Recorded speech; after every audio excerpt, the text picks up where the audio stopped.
Here we are, another edition of What Barrie's Talking About from Barrie 360. I'm Dan Blakely. On this week's program, we hear from our Sasquatch hunting friend at Trent University, who is in possession of what he believes is audio and video of Bigfoot captured in our region.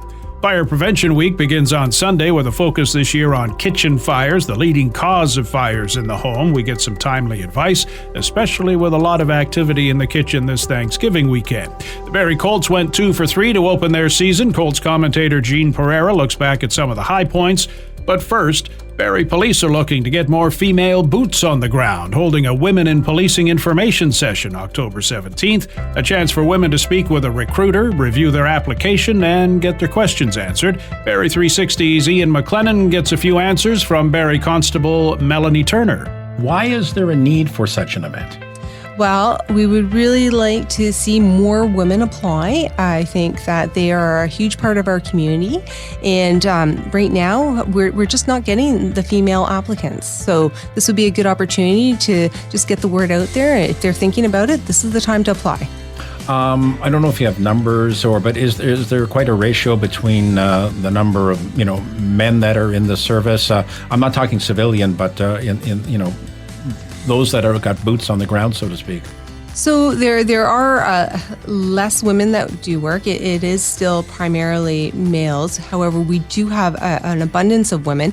I think we're just sitting just around the 20% mark, which is very good. But again, it would be something that would be important to increase because they are just as much a part of our community and they represent our community as well. So what we have in the community and what we have in the service, I think there needs to be a balance. Women bring certain qualities to the table, just like all the other applicants do. Verbal de-escalation, calm demeanors. They have many skill sets, and it's just a piece of the puzzle. We just need to fill the puzzle and make the picture perfect, right? And we can do that with having a variety of different people. So that includes women. What are the encouragement factors, to join the service? Well, it's a great career. We have benefits.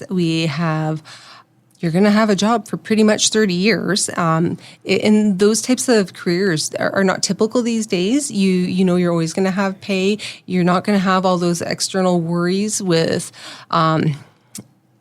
your paycheck and how week to week living expenses. So there's consistency. That this career is great for all people in that kind of capacity. However, specifically for women, there are different job opportunities for both males and women throughout their career. So if you are on the road and there's opportunities to move on to an investigative unit, for example, investigations, crimes against persons unit, you're dealing with victims of domestic violence. The victims actually have a choice of a female or a male investigator. So it's just another important point to be able to give the people who are coming to us in need in time of crisis, something that's going to make them more comfortable. And women are a part of that. So if I'm in grade 12 or I'm in post-secondary or I'm, in my 20s, I'm into a certain career. Are you looking for a certain skill set before they even come through the door? Or, should I go or shouldn't I go? Well, here's the thing. According to the requirements, you need to have your Ontario secondary school diploma. However, extra education is definitely a value. It gives you more skill sets with critical thinking, a little bit more knowledge about an overview of what to experience. A lot of people go to police foundations courses or criminology. That's one route that people often take. It just gives them a little bit of time to mature and get ready for this type of world. We deal with very realistic situations, and sometimes a little bit of life experience, it helps. And if you're going to get that through education or whether you're going to go out into the workforce and get it that way, they're both going to be useful. So I don't discourage either or, but sometimes it just may benefit. It depends on the individual. Can you apply on the spot, or is there an explanation there how you apply and go through the process? So the process, it's actually on our website under Join Our Team, under Police Constable. So it's a staged approach. The first part would be submitting a complete and detailed application along with a cover letter, your resume, and any other documents that you may have. So your diplomas from college, high school, your CPR, your first aid, those are all general requirements. You do need to have a driver's license also, and you need to either be a Canadian citizen or a permanent resident. So those are two other factors. And all the stipulations are right there on the first page, and there's a checklist there for them. How long have you been in policing? I'm approaching my 21st year. So I've done a variety of different things, and for me, I've loved every minute of my career. So you've seen lots of changes, too, in terms of where women are in policing. What have been some of the big changes, and what might be some of the barriers, do you think, that may be, holding back somebody applying, whether it's Barrie, South Simcoe, or another service? I love our service. I came here. This is a place I wanted to work. If you want to work and you want to commit to your community, and you are a person that feels that you have something to give, this is the job for you, female or male. There's no barriers in the service. There's always opportunities for everyone to apply. There's lots of movement. I've had various opportunities, and I've had numerous different positions I've held throughout the 21 years I've worked in. I've never felt that I was persuaded not to because of my gender. So I think things are changing. I just think that we just need to get the word out there that this is a great place to work. Policing is a great career, and you have any interest, now is the time to apply. So come through the door, and you might surprise yourself what's available. Absolutely. And that's why we're offering this session, because it's going to be one-on-one. They're going to sit down with myself and our administrator. She's going to be with us. She does all the intake of the applications. She's the one that sees where a lot of questions may arise and is often having correspondence back and forth with the applicants. I can also answer a lot of those questions as well. And that way, it just gives the person a little bit more at ease. It's a more intimate environment. It's supposed to be relaxed. We're there for them to learn and to learn a little bit about us. Again, this Women in Policing event takes place Tuesday, October 17th from 6 till 8 p.m. at the Barrie Police Service Training Building on Bell Farm Road. More information and a link to RSVP to the session can be found at barriepolice.ca/Women in Policing Employment Information Session. Dark shadow walking through the woods, a groaning audio recording. Could they be Sasquatch? Ryan Willis, who heads up the Sasquatch Society at Trent University in Peterborough, thinks they are. He's with Barrie 360's Will Konken. So you've made some discoveries in your Sasquatch search. Some audio and footage has been released on your TV show, Sasquatch University. Ryan, tell me exactly what you have found. Yeah, so we were very fortunate to have some witnesses from across Ontario get in touch with us with some of these different pieces of evidence. So, yeah, they're pretty interesting. I guess it's hard to pick which one is my favorite, but, I really do love the audio clip we got from Barrie County. It was pretty cool. And, I fully believe it's a Sasquatch. We brought it to the Ministry of Natural Resources. They couldn't identify it as a known animal, and we brought it to some very well-known Bigfoot researchers that said, they think it's most likely a Sasquatch. So, I thought that was super cool. And then obviously the other pieces of evidence there are pretty awesome as well, and we cover all of them in the show and kind of what we find out about them. Kind of a teaser on it. I'm going to maybe play the audio of the howl if you're all right with that. It's about 20 seconds long, and then we can go from there.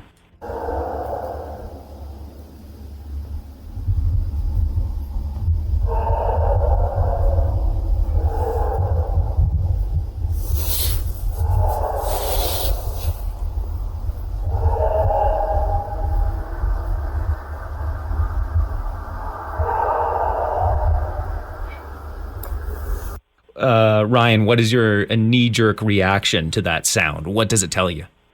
Yeah, I mean, my first reaction to it was kind of, what is this thing? Because it really doesn't sound like, any other animal. I've heard, I listen to a lot of, bear audio and, wolf out, like different, very well-known animals we have here in Ontario. And, it really doesn't match with any of those. And kind of like I mentioned before, We brought it to the Ministry of Natural Resources, and they said they couldn't, identify that as any known animal. And, we brought it to a lot of very well-known people in the Bigfoot world that, felt it was a Sasquatch that made that howl. So I'm quite convinced that that's what it was. And, just the power of it and everything like that you can hear in there is pretty cool. So, I guess that's kind of my reaction to it. In the video that you have, the Bigfoot is actually caught walking through the woods in the daytime. Did you expect it to be in the daytime? No, I mean, usually, when we even go looking, we always go and do it at night because, a lot of the evidence or reports really points to these creatures kind of being a little bit more nocturnal in some of their activities. But, people do see them in the day all the time. So, it wasn't a huge surprise that a video came in, of one walking around in the day. But I was able to meet with a gentleman in the Muskoka region that got the video. And, I felt he was very credible. He had a lot of emotion, about it. It was just pretty freaked out that this thing was there on his property. And, it was pretty cool to see and get to talk to him about it. And, so it was a really cool video for sure. And then, flipping right back to the sound again, was that the best, quality of hearing a howl like that? I mean, there's been a lot of different, pieces of Bigfoot audio collected over the years, so I guess it's kind of hard to pick which one would be considered the best. I guess it's kind of up to people's opinion, but it's certainly, a very good piece, and, I think definitely could be up there with the best that's been taken over the past, 50 years or so since Bigfoot researchers have been taking out audio recording equipment into the woods. It's a very good piece for sure. Kind of linking back to the Barrie area, are you coming back at all to do any follow-ups? Yeah, I think we will be. And I think we probably will be this fall as well. So, we were actually over there in the spring and then in the summer a little bit. But, I want to go back. It's a very cool area, and we get a lot of reports from there. So it's definitely a spot we'll continue going back to every few months to kind of stir up whatever we can. Have you already started filming, or have you got the green light as well for a season 2 of Sasquatch University? We haven't got, the green light and all that yet. Season 1 just started airing on the 25th of September, so I guess probably close to the end of the year we'll start having those talks with Wild TV and kind of seeing where everything goes. But for now, we're just kind of, letting Season 1 come out and, just kind of taking it all in and, we'll see where things go. And then if people are out in their backyards or going for a walk in the woods and they see something Bigfoot-like or maybe hear a Bigfoot noise, how and where can they report it? Yeah, so the best way to report it is to go to our website, sasquatchuniversity.com, and we have a little contact form down at the bottom. And it's super easy to fill out and just shoot us a message and just let us know what you came across, what you saw. And, we get a ton of emails where we get back to everybody. So, probably within, hopefully the next 24 hours of sending it, but sometimes a few days, we'll see the message and get back to you and figure out what's going on. What Barrie's Talking About is a weekly podcast featuring the best Barrie and Simcoe County have to offer and more. We've covered a lot of ground since we began more than a year ago, learned about a dating app aimed at millennials, how the Camp Hill Foundation is helping adults in Simcoe County and Muskoka with intellectual and developmental disabilities. And we spoke with provincial NDP leader Merritt Stiles about her plans for taking down the Ford government. You can get caught up and make it easy to keep up in the future by subscribing to What Barrie's Talking About through any podcast distributor. Still to come on What Barrie's Talking About, our weekly chat with Barrie Colts commentator and writer Gene Pereira, and we hone in on the biggest threat of fire in your home, the kitchen. Some timely tips as we creep up on Fire Prevention Week. Now this. It's cool to care. It's a well-known fact blood transfusion saves lives. It's also a well-known fact that the world relies on voluntary unpaid donations to fill the need for blood. The need for blood never ends. Canadian Blood Services in Barrie is calling on you to help save a life. Please consider donating today. Appointments are mandatory and must be booked in advance. Book today at blood.ca through the Give Blood app or by calling 1-888-2-DONATE. Cool to Care is brought to you by the Peggy Hill team, keeping it real all the way to sold. Reach out now at peggyhill.com. It's Cool to Care with 107.5 Cool FM. This is what Barrie's talking about from Barrie 360. I'm Dan Blakely. Not a bad start to the OHL season for the Barrie Colts, winning 2 of 3 games. We hearken back to the week that was and look ahead to the week that will be with Barrie 360's Will Konken and Colts writer Gene Pereira. We're back at it, Gene. Great start for the Colts. 2-1 on the season to start. 2 big wins over the Battalion last Thursday and Friday, then a 4-2 loss to the Attack. Obviously, all 3 would have been great, but couldn't have asked for more, I think. No, it was a pretty good weekend overall. I mean, the home and home with North Bay and all, again Saturday, in Sound. I mean, obviously the 3-3s are always tough, but, 2 tough opponents. And, Barrie got really things kicked off with a good start with a comeback shootout win over North Bay on Thursday in the home opener. And, again, that was just an outstanding comeback.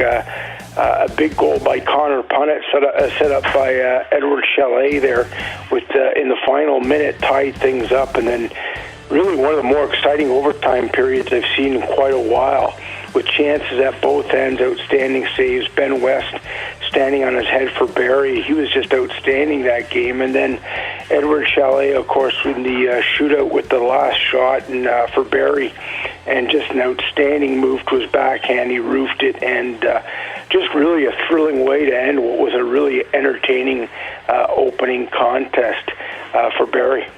Honing in on Chalet, he recorded his 4th assist and had a point in all 3 of those games during that stretch. From what you've seen so far, what's his game on this team, and how is head coach Marty Williamson going to use him going forward? Yeah, he's very highly skilled. I think he's going to be a key forward, especially on power play minutes. He's going to be one of those guys that you certainly look to at key times to produce offense. And, he's just ability to find teammates. And, we saw already great examples early on.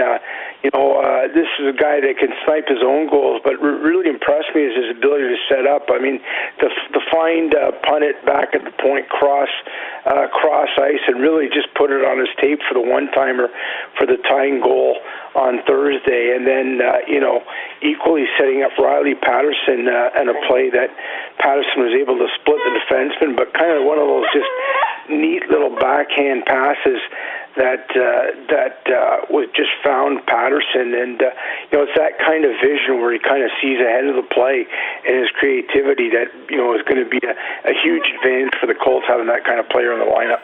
As head coach Marty Williamson, has he kind of already hinted to you at all that he's really liking what he's seeing? Yeah, I talked to Marty, especially after game 1, with what I thought was a really strong finish. And,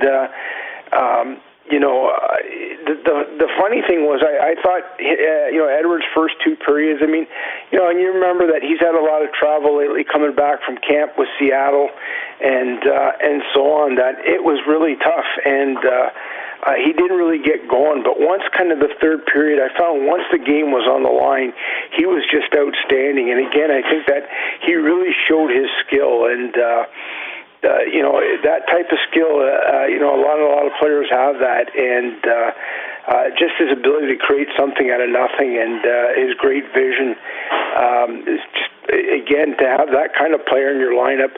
A bit of a slow start for him, which is expected, new league, new team. But I'll tell you, once he got going, he was just fun to watch. Going to the net, you had mentioned his name, Ben West. He had some big saves, also showing some glimpses of high-level play. Yeah, great story and a great kid. I mean, Ben's just a local kid, a Barrie kid, and, played last season and, came in this year in a real tough spot with all the overagers that Barrie has in the lineup. And, they've whittled that down some, but there's still going to have to be, some cuts in the overager. And a lot of it, his situation depends on Anson Thornton with Phoenix, who's hurt right now with a broken finger. But, the expectations are that, Phoenix, the Coyotes are going to return him, and if that's the case, then with the overage situation, Connor Punnett and Jacob Frasca, it's going to be tough. But I mean, what a message for Ben West to send. I think not only to the Colts staff but around the league with just how good he's been in that opener, he was just outstanding, a real difference maker. And I thought in Game 3 of the weekend in Owen Sound, I mean, they lose 4-2 empty net goal, but again there he made it. He made a highlight save that might just be the save of the year, and we see he did this early in the first weekend on a glove hand where he just absolutely robbed an Owen Sound attack player. Kudos to Ben West, and if it's not here in Barrie, I hope he finds a place. Colts have had a break about a week, don't play till this Saturday, and it's against the Ice Dogs. On paper, an easy matchup. Might also be a good learning lesson for this young Colts team to not take their opponent for granted. Yeah, I think you always got to be careful. Niagara actually played London in their opener, and they played them really tough. And, you got to be careful and not overlook opponents in the OHL. That's something that, you learn right away is that, the old kind of on any given night, these are talented players, and, Niagara was impressive in their first game. I think for the Colts, talking to Marty Williamson, he was just happy to finally get, some practice time here. They have the one game and they don't play again till the following, I think, Friday. So they're going to have a good amount of practice time coming up here with a full roster. It's just not something they've had with players going away to NHL camps and injuries and so forth, and the ability now to kind of get the roster, develop some chemistry, which I think Marty says, will be key. I mean, never mind working on power play and penalty kill, which is always kind of a progression earlier in the year that, you kind of get things set as you get bodies in. But I think first and foremost is developing the chemistry. We've seen a little bit of that with some of the lines. I thought Chalet and Patterson have just been outstanding together. But I think now that the ability to kind of get a full week of practice here and then another full week next week with only one game in between is going to really help them. Colts are back on the ice Saturday night at Sadlin Arena facing the Niagara Ice Dogs. Okay, we are coming up on Fire Prevention Week across the land, and weren't you guys here last week? We can be here every week, Dan. We love working with all of our media partners. Deputy Fire Chief Carrie Clark and Public Educator Kate Foster from Barrie Fire and Emergency Service. And yes, Fire Prevention Week is next week. And what's the theme this year? Because it changes from year to year, but everything is so very important. Right, yes. The theme is all around cooking safety. So it's cooking safety starts with you. Pay attention to fire prevention. And you're right, the theme changes every year, but usually there's a rationale and reason behind why we're targeting this particular theme. And cooking-related fires are the leading cause of fire fatalities in Ontario, and we really want to make sure that we're highlighting to everyone the best cooking practices that you can exhibit in your home to be safe and avoid those potential fire fatalities. What's the leading cause of a kitchen fire? I think that it can be a little bit of an array, depending on situations, of course, but what we're seeing is people aren't paying attention to what it is that they're doing. They could potentially be groggy, foggy, distracted, maybe intoxicated. And in those situations, you're not able to properly attend to what it is that you're cooking. And things can get out of control really quickly when you're cooking and when you're in the kitchen. So we like to say that people need to look while they cook and stay present in the space so that they don't forget what they're doing, but also don't inadvertently, leave things on for too long, that can potentially start a cooking related fire as well. Even leaving a pot of boiling water there and it boils right down, if you've gone off and done something else, can be a real problem, can't it? Absolutely. So anytime anything is left on the stove, whether it's on the burner itself or in the vicinity of that hot burner, it has the opportunity to ignite. And once it starts, there's enough product in that zone to make it a significant fire very quickly. I still see people come home with their groceries and they pile them on top of the stove until they put them away, and the stove isn't on, but that's still not a good practice, is it? No, we need to keep our cooking spaces free of clutter. So I like to say, before you even are in the kitchen or starting to cook, do a visual scan of your environment. Make sure there's not clutter, but all the time there shouldn't be clutter. So keep things away. Don't store your spices and things on the ledge of your stove or oven. Things can get knocked over very easily. It's not a storage space, it's a cooking space. And the other thing is that there are, little children or animals running around our homes a lot of time. And so it's very easy for them to accidentally turn on a burner or knock something over. And so by just keeping that area free of clutter, you've already taken a step in the right direction. You have some clever little tricks and sayings around cooking with oven mitts and other things. Let's run down some of those. Sure. Some of the sayings we use are obviously look while you cook, stand by your pan. We also like to make sure that people, while they're cooking, are keeping their handles turned to the back or sides of their stove so that if someone walks by quickly, they don't accidentally catch the handle and then inadvertently take something off of the stove, which can then start a fire as well. So there are a lot of small things you can do to be extra safe in the kitchen. Another good thing to do is you can set a timer. You can have Alexa or Google set a timer. You can, put it on your phone or your watch, however it works in your space, just to remind you, because in our busy world these days, it is so easy to get distracted. One that I've heard over the years is if you have to wander away from the stove, put an oven mitt on. And that will serve as a really good reminder if you have to wind up out in the garden or in another part of the house or in somebody's bedroom. It is. That's a great tip. Yeah, you can wear an oven mitt. Sometimes we say just carry a spatula in your hand. I don't know how many times I've been just distracted. We all get distracted when we're trying to do a million things at once. But by holding a utensil or wearing an oven mitt, it gives you that visual reminder of what it is you're actually working on or what it is that you're doing, which is get back to the kitchen. Now's not the time to flip over laundry. We need to be focusing on making lunch or dinner or whatever it is. Once in a while, grease catches fire. And there's all kinds of good advice and bad advice for that. What should we be doing? What shouldn't we be doing? The main thing is that I want everyone to remember that water does not go on grease. So some people may have heard this saying, maybe when you were younger, your parents said, oh, you and your brother are like oil and water. That means they don't go together. So that's exactly what we like to say for grease. When you are cooking with grease, adding water to that potential cooking area can actually spread the fire and flame very quickly.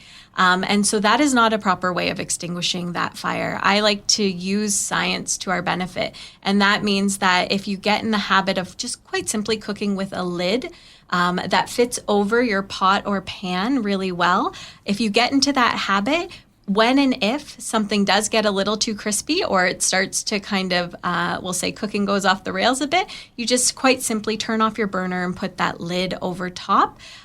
Fire can't continue if it doesn't have the oxygen and the heat. Don't grab water. Don't put water on any type of cooking fire. Use your lid to help you and turn that heat from that burner right off. Often in our investigations of kitchen fires, we'll find that they tried to take the pan off and carry it to the sink or out the back patio door. And we find the pan on the floor. The human has been burnt from the product leaving the pan at a rapid rate of speed. And the kitchen is now aflame in multiple spaces. So your instinct might be to put it in the sink or out the back door. Just put a pan on top of it or a lid and then turn the heat off. Yeah, cookie sheet. Cookie sheet is a universal lid. If you keep one in that little slot between the stove and the cupboards where the pasta usually falls, if you keep one in there just for fire use, and then it slides on everything and it fits every pan. That's the kitchen, cooking fires, but there are so many other threats around the house as well. Let's talk about some of those things that people need to be wary of. One I know has come up quite often and not, I guess, such a big problem this time of year, but people butting out their cigarettes in flower pots outside. Yeah, smoking is another leading cause of home-related fires in Ontario, and many times it comes down to how are people actually extinguishing those cigarettes. So smoking should occur outside of the home whenever possible. That is the preference, but how you actually extinguish that cigarette matters. And if you're putting it into a pot or a planter outside, remember that that vegetation could be quite dry and easily ignite. And so we say use deep, sturdy ashtrays to extinguish your cigarettes, and don't flick them. That's the other thing, is flicking your cigarette, you don't necessarily know where it's going to land. And if you're in an apartment building and you flick it over a balcony, it could potentially land on someone's balcony below and ignite a fire. So it's kind of that, citizen aspect of being a good citizen and remembering how you extinguish those cigarettes matters. A lot of the fires that we see as well are happening in garages because people are using their garages as sort of indoor-outdoor living spaces. So the importance of cleaning your ashtrays and your butt-out areas in your garage is critical. We've seen we're in the double digits for garage fires in Barrie just in 2023, and a lot of them are pointing back towards smokers' materials. And is there not an issue with smoke alarms in garages that they're not as effective? Did I hear that once, or am I mistaken? You are never mistaken, Dan. The smoke alarms have a very sensitive temperature range. And so a garage that has big swings in temperature, have dust particles around them, have moisture issues, smoke alarms don't do well in those. They're meant to be inside your home. There are some new heat detectors on the market that can be hardwired into your home so that the heat detector will go off if there's a fire and alert the people in the home. Highly recommend, if you're using your garage as an indoor-outdoor living space or extra living space, consider getting a heat detector in there because it's still attached to your home, and it will it's often a place where fires can easily start, and there's a lot of fuel load in there. Let's talk about smoke alarms again for a sec. You were here last week for Test Your Smoke Alarm Day. Let's just remind people, if they didn't do it a week ago, that maybe they want to do it this week. You didn't, we'll forgive you as long as you go right now and test your smoke alarms in your home. It's really important to make sure that they're all in good working order. We see too often fire-related fatalities in Ontario as a result of smoke alarms not working. That could mean the batteries have been taken out, or they actually have been taken down, or maybe they aren't in your home in the first place. So just a reminder that it is the law to have working smoke alarms in your home on every level or story of your home, and outside of those bedroom areas, anywhere that someone sleeps, you need to have a working smoke alarm, and you need to regularly test them. So testing every month is fantastic. That's a great thing to get into the habit of doing, and checking those batteries every roughly 6 months. Sometimes you can coincide that with when you change your clocks. When we jump ahead or fall back, you can also remember, I need to make sure our batteries are working in our smoke alarms and that they're in good working condition. And this is something that would be great to engage the kids in, because they're super at reminding you need to do this. Yes, kids are fantastic at reminding you of everything you need to be doing as a parent. And they want to push the button. They want to push the button. You know what? It's fun. I definitely do that in my home as much as possible. Encourage everyone to know how to do it, because it doesn't have to be a responsibility that falls to one person. Everyone can share the load. And the other thing we should emphasize is an escape plan, making sure you have one, and the kids will help you with that too. Yes, yeah, exactly. Knowing how to get out in case of a fire is so important. You only have typically less than 2 minutes to get out of your home from the time that smoke alarm sounds. So by practicing your home escape plan, it just means that your muscle memory can kick in. And if that smoke alarm happens to go off at 3 a.m, because it's never convenient, at least you know how to get out. You know any backup routes. You can get out to your meeting place, and you can call 911 from there. If people want more information, how do they go about getting it? You can go and visit us online at barrie.ca/fire safety awareness. We have a lot of great information on our web pages there. And you can also visit us, follow us on social media. So Instagram, Facebook, or X. Just follow Barrie Fire and Emergency Service. And we are constantly posting information that may be applicable to you and hopefully help. Thanks for helping to keep us safe. You can only do so much. Everybody else has to pick up the ball too. Yes, that's right. Thank you for having us. Thank you so much. And that's our program for this week. Thanks to Ian and Will for their input, to Matt Ladder for his technical touch, and to you for listening. If you like what you've heard, please subscribe to What Barrie's Talking About, rate it, review it. You can also keep up with What Barrie's Talking About at Barrie360.com, on X at Barrie360. Some of you can still see us on Facebook, and there's our daily Kickstart podcast available from any streaming service and on our website. I'm Dan Blakely. Hope you'll join us again next week.